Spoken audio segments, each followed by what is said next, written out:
Hi hello welcome to అమ్మతో నేను channel. అమ్మ మనసు ఎప్పుడు అందరి మంచినే కోరుకుంటుంది. అండ్ ఈరోజు వచ్చేసి నాది థర్డ్ డే పూజ కూడా అయిపోయింది. ఇంకా నైవేద్యం ఒక్కటి పెట్టాలి. స్వామిది థర్డ్ డే పూజ కూడా కంప్లీట్ అయింది. సో ఇంకా నైవేద్యం ఒక్కటి పెట్టాలి. నైవేద్యం కోసం అన్నం పెట్టేశాను కుక్కర్లో. అన్నం కందిపప్పు అది వేసి పెట్టేశాను. అండ్ ఇప్పుడైతే నేను బచ్చల కూర చింతకాయ పచ్చడి అయితే చేయబోతున్నాను. బచ్చల కూర సునీత ఖమ్మం నుంచి తీసుకొచ్చింది, మొన్న చూశారు కదా వీడియోలో. సో ఆ బచ్చల కూరను చింతకాయలు నేను తీసుకున్నాను. కొన్ని చింతకాయలు వేసి పచ్చడి అయితే చేయబోతున్నాను, చాలా బాగుంటుంది. సో ఇప్పుడైతే కిచెన్లోకి వచ్చేసాను, నేను స్టార్ట్ చేశాను. కుక్కర్ అయితే అయిపోయింది. ఇది ప్రెషర్ తగ్గితే నేను నైవేద్యం పెట్టేస్తాను అనమాట. ఇప్పుడైతే నేను పచ్చడి చేసేస్తాను. సో ఇదిగోండి బచ్చల కూర, చింతకాయ. బచ్చల కూర నేను కట్ చేసుకుంటాను. బచ్చల కూర కట్ చేసుకొని పచ్చడి చేసుకుంటా. బచ్చల కూర అయితే ఇలా కట్ చేసి పెట్టుకున్నాను. ఇప్పుడు నేను బాండీ పెట్టి బచ్చల కూర మగ్గించుకోవాలన్నమాట. సో నేనైతే బాండీ పెట్టి ఆయిల్ వేసుకున్నా, శనగ నూనె వేసుకున్నానండి. మీకు తెలుసు కదా నేను ఎక్కువ శనగ నూనె వాడతానని చెప్పి. సో ఇందులో అయితే మనము కావాల్సిన ఇంగ్రీడియంట్స్ అయితే వేసుకోవాలి.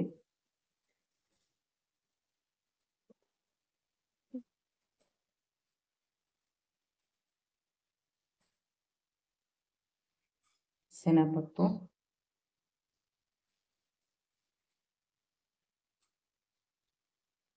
పప్పు,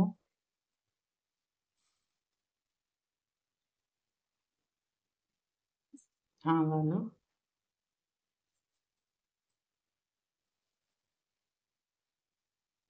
జీలకర్ర, కొంచెం అయితే మెంతులు వేసుకోవాలి. ఎంత ఒక చిటికెడు అంత మెంతులు, అండ్ ఇంగువ,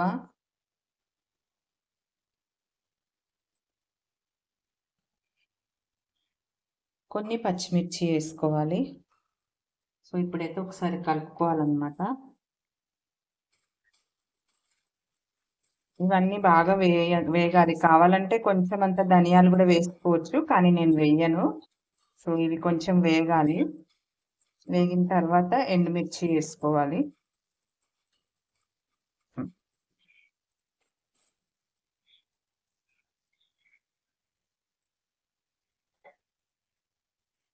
చూడండి, ఇప్పుడైతే కొంచెం ఎండుమిర్చి వేసుకోవాలన్నమాట కొన్ని.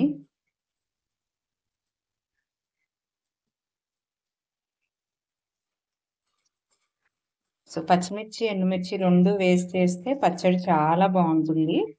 సో నేను మాక్సిమం ఆకుకూర పచ్చళ్ళు అన్నీ కూడా ఇలాగే చేస్తాను అనమాట.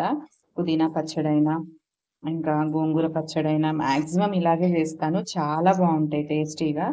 సో ఇప్పుడైతే ఇది కొంచెం వేగాలి, మంచిగా ఎర్రగా వేగాలన్నమాట ఇవన్నీ.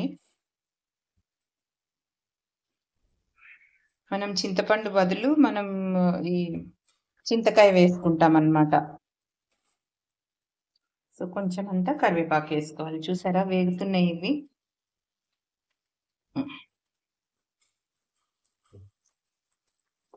స్మెల్ వస్తుంది పోపు వేగేటప్పుడు మాత్రం. మంచి ఈ పప్పులన్నీ కూడా ఎర్రగా అయిపోవాలన్నమాట. పచ్చిమిర్చి కూడా వేగాలి, ఇంకా ఎండుమిర్చి కొంచెం కలర్ చేంజ్ అవ్వాలి. సో పప్పులు అయితే మొత్తం రెడ్ కలర్కి వచ్చేసేయాలి, అంత మంచిగా వేగాలి. కావాలంటే ఒక స్పూన్ ధనియాలు కూడా వేసుకోవచ్చు. చెప్పా కదా నేను ఎక్కువ వెయ్యను ధనియాలు.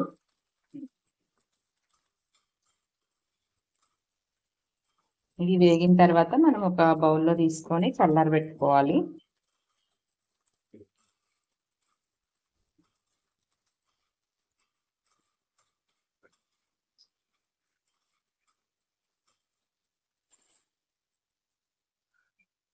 సో చూడండి చక్కగా వేగిపోయాయి. ఇప్పుడు ఇది నేను వేరే బౌల్లో తీసుకుంటాను. తీసుకొని ఇందులో ఇంకొంచెం ఆయిల్ వేసి నేను బచ్చల కూరను చింతకాయ మగ్గించుకుంటాను అనమాట. సో ఇంకొంచెం ఆయిల్ వేసాను. ఇప్పుడు ఇందులో అయితే ఈ బచ్చల కూర వేసేస్తున్నాను. బచ్చల కూర అండ్ ఈ చింతకాయ కూడా మనం తీసి పెట్టుకున్నాం కదా, చింతకాయ కూడా వేసేసాను. ఇందులో ఇప్పుడు నేను కొంచెం పసుపు, ఉప్పు వేస్తాను. పసుపు,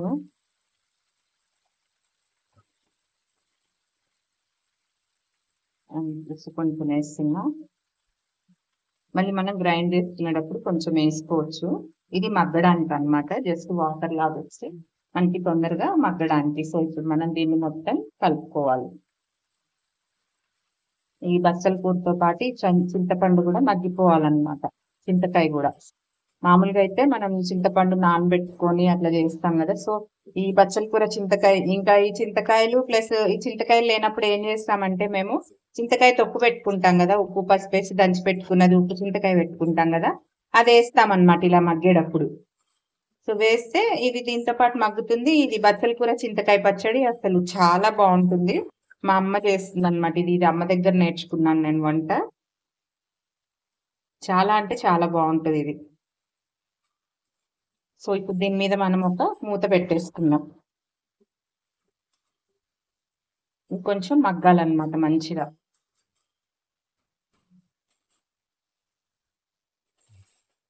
చూడండి మగ్గుతుంది, చింతకాయ కూడా చక్కగా ఉడుకుతుంది. ఇందులో మంచిగా ఈ నీరంతా ఇంకిపోయి చుట్టూ ఆయిల్ రావాలన్నమాట. వస్తే అప్పుడు బచ్చల కూర మగ్గినట్టు. చూసారా చింతకాయ చక్కగా ఉడికిపోయింది.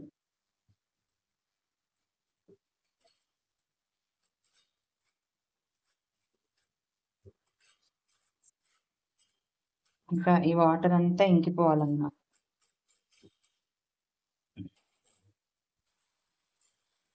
బచ్చల కూర అయితే ఉడికేసింది. ఎంత కమ్మటి వాసన వస్తుందండి చూడండి. చుట్టూ ఆయిల్ అయితే వచ్చింది.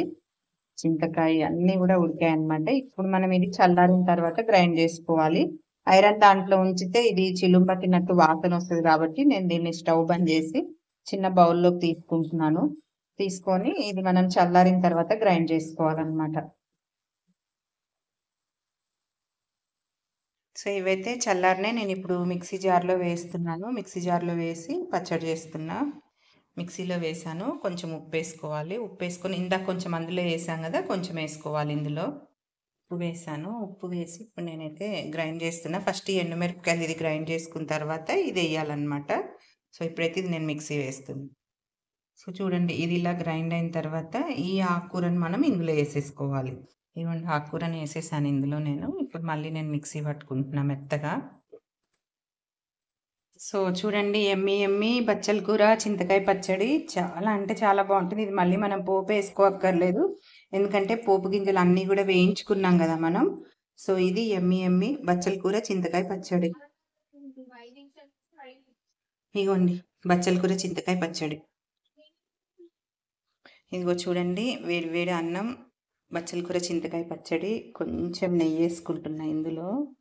మీకు చూపిస్తా ఎలా ఉంటుందో టేస్ట్. కొంచెం అంత నెయ్యి వేసుకోవాలి.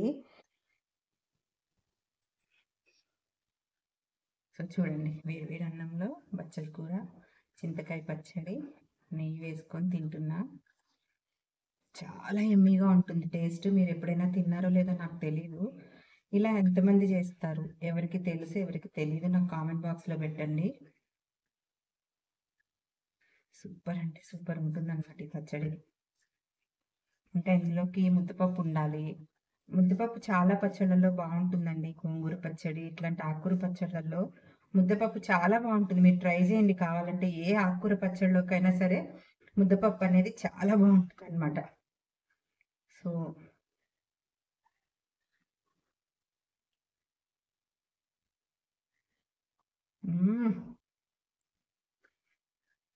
అసలు అన్నీ ఎంత బాగా సరిపోయినాయి అంటే కారం, ఉప్పు సూపర్ అంటే సూపర్ ఉందండి. అసలు చాలా చాలా చాలా బాగుంది. నేను బాక్స్లో ఇప్పుడు ఇది కలుపుకొని వెళ్తున్నాను అనమాట. బాక్స్లో ఇదే పెట్టుకొని వెళ్తున్నాను నేను. సో మాకైతే ఈరోజు ఈవెంట్ ఉందన్నమాట, ఆఫ్టర్నూన్ నుంచి నైట్ వరకు. సో అందుకే నేను ఈరోజు కొంచెం లేట్గా వెళ్తున్నాను. ఈవెంట్ ఉంది, ఈవెంట్కి నేను రెడీ అయ్యాను.